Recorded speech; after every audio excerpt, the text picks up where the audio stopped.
Hi hello welcome to social post finance. నేను మీ వాసవి ఆచార్య. మనతో స్టూడియోలో ఉన్నారు పిఎస్ చంద్రశేఖర్ గారు.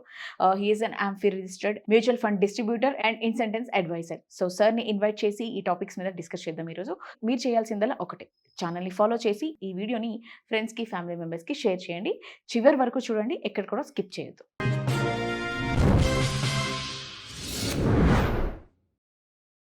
హలో సార్, ఎలా ఉన్నారు? హలో అండి. సో ఇప్పుడు నేను ఏం అడగాలనుకుంటున్నా సార్, మనకి డిఎమ్స్లో చాలా క్వశ్చన్స్ వస్తున్నాయి. ఏంటి అంటే, మేడం ఒక మిడిల్ క్లాస్ వాళ్ళకి కొంచెం మంచి స్ట్రాటజీస్ని అడగండి సార్ని. మేము చాలా సంపాదిస్తున్నాం, ఎర్న్ చేస్తున్నాం, 2 lakhs 3 lakhs ఇలా కూడా వస్తున్నాయి. కానీ వచ్చినట్టు ఖర్చు అయిపోతున్నాయి. మాకు ఇన్వెస్ట్మెంట్కి ఏమీ మిగలట్లేదు. నా టార్గెట్ వచ్చేసి ఒక 1 CR పెట్టుకున్న, 2 CR పెట్టుకున్న, 20 yearsకి 10 years కానీ ఇలా అడుగుతూ ఉన్నారు సార్. అంటే వాళ్ళకి మనీ సేవ్ అయ్యి వాళ్ళు ఇన్వెస్ట్మెంట్లో పెట్టి వాళ్ళ టార్గెట్ని రీచ్ అవ్వడానికి మంచి స్ట్రాటజీస్ ఏమున్నాయి సార్? వాసవి గారు, మంచి సబ్జెక్ట్ అండి. యాక్చువల్గా మనం జనరల్గా ప్రతి ఒక్కరికి చిన్న అమౌంట్ ఇన్వెస్ట్ చేయండి, ఒక మంచి వెల్త్ క్రియేట్ చేయొచ్చు, ఒక కోటి కార్పస్ క్రియేట్ చేయొచ్చు అని చాలా వీడియోస్లో కూడా మాట్లాడాను నేను. సో నాకు వచ్చిన మీరు చెప్పిన డిఎం కామెంట్స్ ఏదైతే పెట్టినారో, నేను ఏం చూస్తున్నానంటే, ఇంత పెట్టండి, ఇంత ఎస్ఐపి చేయండి, ఇంత మేము ఫండ్స్, ఇంత వెల్త్ క్రియేట్ చేయండి అని మాట్లాడుతుంటాం. కానీ వాళ్ళు ఏమంటున్నారంటే, మా శాలరీ అంత లేదు, మేము అంత వెల్త్ ఎలా క్రియేట్ చేయగలుగుతామని అంటుంటారు. జనరల్గా ఏంటంటే మేడం, ఫర్ ఎగ్జాంపుల్ నేను ఏం మాట్లాడతానంటే, చిన్న సిప్ నుంచి ఎప్పుడు మనం వెల్త్ అనేది క్రియేట్ చేయొచ్చు. ప్రొవైడ్ మ్యూచువల్ ఫండ్స్లో గుర్తుపెట్టుకోవాల్సింది ఏంటంటే, ఎస్ఐపి సిస్టమాటిక్ ఇన్వెస్ట్మెంట్ మూలంగా మనం వెల్త్ క్రియేట్ చేయొచ్చు. ప్రతి ఒక్కరు కొంతమంది ఏమంటారంటే, క్రియేట్ చేయలేము, నెగిటివ్ రిటర్న్స్ వస్తున్నాయని మాట్లాడతారు. ప్రతి ఒక్కరు గుర్తుపెట్టుకోవాల్సింది ఏంటంటే, mutual fund investments is a long term investment strategy. So మనం ఫస్ట్ చెప్పినప్పుడు వాళ్ళకి అర్థమవుతుంది, కానీ 1-2 years తర్వాత వాళ్ళని రిటర్న్స్ చూసుకుంటూ వాళ్ళు ఏం ఆలోచిస్తారంటే, మనకి ప్రాఫిట్స్ రావట్లేదు, నెగిటివ్ రిటర్న్స్ వస్తున్నాయి, సో ఇది కరెక్ట్ ఇన్వెస్ట్మెంట్ స్ట్రాటజీ కాదనుకుని మాట్లాడుకుంటుంటారు. కొంతమంది ఏం మాట్లాడతారంటే, మన దగ్గర అంత డబ్బులు లేదు, అంత డబ్బులు లేనప్పుడు మనం ఎలాగ ఇన్వెస్ట్ చేస్తాము, ఎలా వెల్త్ క్రియేట్ చేస్తామని మాట్లాడుకుంటాం. సో ఒక్కొక్కరికి ఒక్కొక్క స్ట్రాటజీ ఉంటుంది. సో ప్రతి ఒక్కరూ వెల్త్ క్రియేట్ చేయగలుగుతారు. వాళ్ళ ఇన్కమ్ ఎంత వస్తుందో దాన్ని బట్టి మనం ప్లానింగ్ అనేది చేసుకోవాలి. మేబీ మనం చెప్పినంత వెల్త్ క్రియేట్ చేయకపోవచ్చు, లైక్ 1 CR క్రియేట్ చేయకపోవచ్చు, లేకపోతే 5 CR క్రియేట్ చేయకపోవచ్చు. కాకపోతే వాళ్ళ స్తోమత బట్టి వాళ్ళ ఒక ఇన్వెస్ట్మెంట్ స్ట్రాటజీ కానీ ప్లాన్ చేసుకుంటూ ముందుకు వెళ్తే ఒక మంచి వెల్త్ క్రియేట్ చేయొచ్చు. ఇవాళ మనం మాట్లాడుకునేది ఏంటంటే మేడం, ఒక 1 CR ఫస్ట్ ఎలా క్రియేట్ చేయాలి, దానికి ఒక స్ట్రాటజీ చెప్తాను. ఆ 1 CR క్రియేట్ చేసిన తర్వాత ఆ 1 CR 3 CR ప్లస్ ఎలాగ క్రియేట్ అవుతుంది అనేది మాట్లాడతాను. అంటే మీరు 1 CR వరకు మీరు ఇన్వెస్ట్ చేస్తూ వెళ్ళాలి. ఓకే, 1 CR అవుతుంది. దాని తర్వాత ఆ 1 CRని 3 CR ఎంత సమయంలో అయ్యే ఛాన్సెస్ ఉంటాయి. అది strategy. Okay, let's start with 1 crore strategy. ఒక ఎస్ఐపి అమౌంట్ మ్యూచువల్ ఫండ్స్లో సిస్టమాటిక్ ఇన్వెస్ట్మెంట్ చేస్తూ, అంటే ఒక పర్సన్ ఎవరైతే చేయగలుగుతారో ఇంత అమౌంట్స్, అలాంటి ఎస్ఐపి చేసుకుంటూ వెళ్ళాలి. ఇక్కడ గుర్తుపెట్టుకోవాల్సింది ఏంటంటే మేడం, సిప్ చేసేటప్పుడు లాంగ్ టర్మ్ స్ట్రాటజీ అన్నాను కదా, 3 things ఆర్ వెరీ ఇంపార్టెంట్. ఒకటి పేషెన్స్, డిసిప్లిన్డ్ అండ్ కన్సిస్టెన్సీ. ఈ 3 ఉంటేనే వెల్త్ క్రియేట్ చేయగలుగుతారు. ప్రతి ఒక్క ఇన్వెస్టర్స్ క్లియర్గా అర్థం చేసుకోవాలి. ఓకే, ఇక్కడ నేను చెప్పేది కూడా అమౌంట్ కూడా చాలా చిన్నది. 1 CR ఎన్ని సంవత్సరాలు క్రియేట్ చేయగలుగుతామో నేను మాట్లాడతాను. ఇక్కడ ఇంకో ఇంపార్టెంట్ ఏంటంటే టైం ఫ్యాక్టర్. మ్యూచువల్ ఫండ్స్లో ఎప్పుడు లాంగ్ టర్మ్ స్ట్రాటజీ అంటాను కదా, టైం ఎక్కువ ఉన్నప్పుడు మీరు ఈజీగా వెల్త్ క్రియేట్ చేయగలుగుతారు. Now coming to strategy. SIP amount 5,000 every month start చేస్తూ పోతే వాళ్ళు కట్టవలసిన సమయం 26 years. అంటే 25-22 yearsలోనే ఎప్పుడైతే జాబ్ వస్తుందో వాళ్ళకి 2-3 years ఎంజాయ్ చేసి దాని తర్వాత ఇన్వెస్ట్మెంట్ స్టార్ట్ చేయాలి. 5,000 సిప్తో స్టార్ట్ చేస్తూ 26 years ప్రతి నెల కడుతూ పోతే 12% రిటర్న్స్ కానీ జనరేట్ చేస్తే మనకి 1 crore క్రియేట్ అయ్యే ఛాన్సెస్ ఉంటాయి. First strategy. రెండోది, ఎవరైతే 10,000 సిప్ కట్టగలరో వాళ్ళు 10,000 సిప్తో స్టార్ట్ చేసి కంటిన్యూస్గా ఒక 20 సంవత్సరాలు కట్టుకుంటూ వెళ్తే 12% రిటర్న్స్ కానీ మనకు జనరేట్ చేస్తే వాళ్ళు 1 crore కార్పస్ క్రియేట్ చేయగలుగుతారు. ఇది 12% రిటర్న్స్ ఎందుకు మాట్లాడుతున్నానంటే హిస్టారికల్ డేటా అంత ఇచ్చింది కాబట్టి అలాంటి రిటర్న్స్ మనం పెట్టుకుని ఇల్లస్ట్రేషన్ పర్పస్గా మనం మాట్లాడుకుంటున్నాం. Okay. Mutual funds investments are subjected to market risk, returns are not guaranteed. But historical data 12% ఇచ్చింది కాబట్టి అది తీసుకుంటూ మనం మాట్లాడుతున్నాం. ఆ 12% ఇంకా ఎక్కువ రావచ్చు, లేదంటే కొంచెం తక్కువైనా రావచ్చు. సో 5,000 సిప్ 26 ఇయర్స్ కట్టుకుంటూ పోతే 12% రిటర్న్స్ చేస్తే 1 CR వస్తుంది. అలాగే 10K సిప్ 20 ఇయర్స్ కట్టుకుంటూ పోతే 12% రిటర్న్స్ జనరేట్ చేస్తే 1 CR కార్పస్ క్రియేట్ అవుతుంది. ఇప్పుడు మన 1 crore కార్పస్ క్రియేట్ అయింది, కరెక్ట్. ఇక్కడ నుంచి నేను 3 కోట్లు ఎలాగ వెళ్ళాలని అన్నాను జనరల్గా, రైట్. సో ఆ 1 crore కార్పస్ ఏదైతే బిల్డ్ అయ్యిందో అది నెక్స్ట్ ఒక 10 ఇయర్స్ వదిలేయండి. మీరు అక్కడ నుంచి ఇంకా ఇన్వెస్ట్ చేయాల్సిన అవసరం లేదు, SIP అమౌంట్ చేయాల్సిన అవసరం లేదు.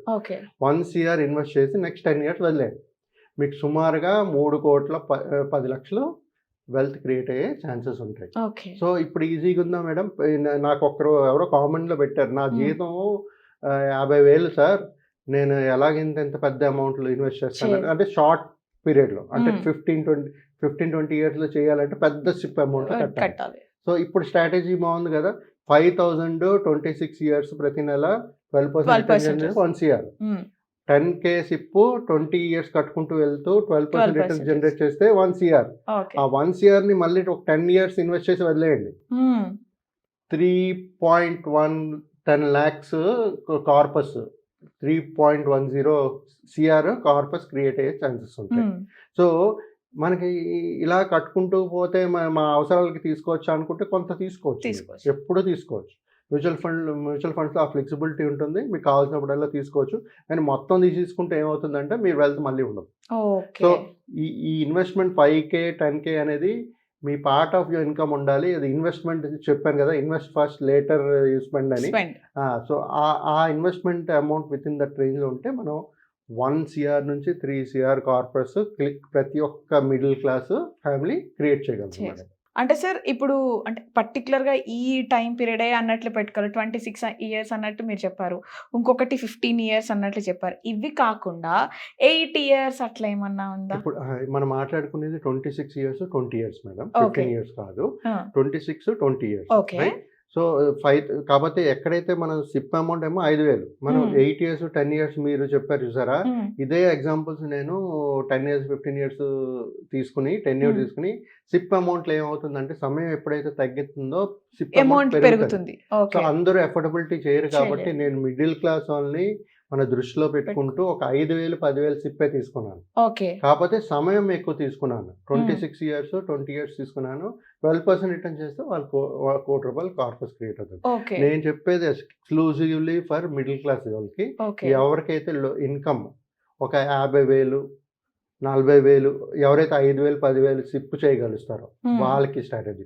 మీరు చెప్పిన 8 ఇయర్స్ 10 ఇయర్స్ అన్నప్పుడు వాళ్ళ సిప్ అమౌంట్లు ఎక్కువ ఉండాలి, వాళ్ళ సోర్స్ ఆఫ్ ఎర్నింగ్ ఎక్కువ ఉండాలి. ఇందాక మనం మాట్లాడుకున్నట్టుగా 1,00,000 2,00,000 వచ్చింది అనుకోండి, అలా 8 ఇయర్స్ 10 ఇయర్స్ లో కూడా చేయొచ్చు, 5 ఇయర్స్ లో కూడా చేయొచ్చు, depending on their investment income salary. Income అండి, మనం ఎంత ఇన్వెస్ట్ చేసుకుంటే అంత రిటర్న్స్ తక్కువ టైం పెట్టుకోవచ్చు. మన income important, time tenure important. దాన్ని బట్టి స్ట్రాటజీస్ మారుతాం. ఓకే.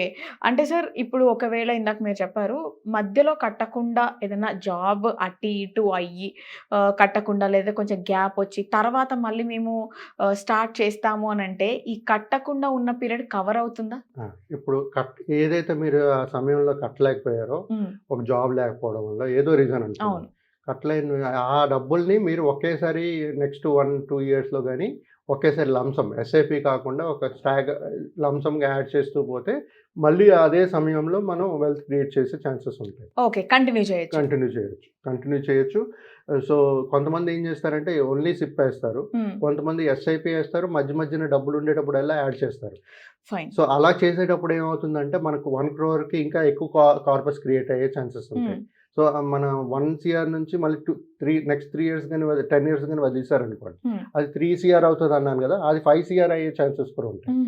సో మన డిపెండింగ్ ఆన్ మనం ఎలాగ ఇన్వెస్ట్ చేస్తామో, ఎంత ఇన్వెస్ట్ చేస్తాము. ఇప్పుడు 26-20 ఇయర్స్ అన్నాము, దాంట్లో 1 year 2 year గ్యాప్ వచ్చింది అంటే 3rd 4th ఇయర్లో మళ్ళీ ఆ 2 ఇయర్స్ కవర్ చేస్తూ కొంచెం ఇంకా ఎక్కువ వేయగలిస్తే ఇంకా ఎక్కువ వెల్త్ క్రియేట్ ఫైన్. చేయగలుగుతాం. ఇప్పుడు మీరు ఆల్రెడీ నా డౌట్ సగం క్లియర్ చేశారు సార్. ఇంకా ఉంది, కొంచెం ఉంది డౌట్. ఓకే. 50% క్లియర్ అయింది. అంటే సార్ ఇప్పుడు నేను నెలకి 5,000 కట్టుకుంటూ వెళ్తున్నాను. ఉమ్, ఒక 30 ఇయర్స్ పెట్టుకున్నాను. ఉమ్, సో నాకేమైంది అనంటే ఒక 6 మంత్స్ తర్వాత ఒక బల్క్ అమౌంట్ వచ్చింది. ఉమ్. సో ఒక 1 lakh వచ్చింది.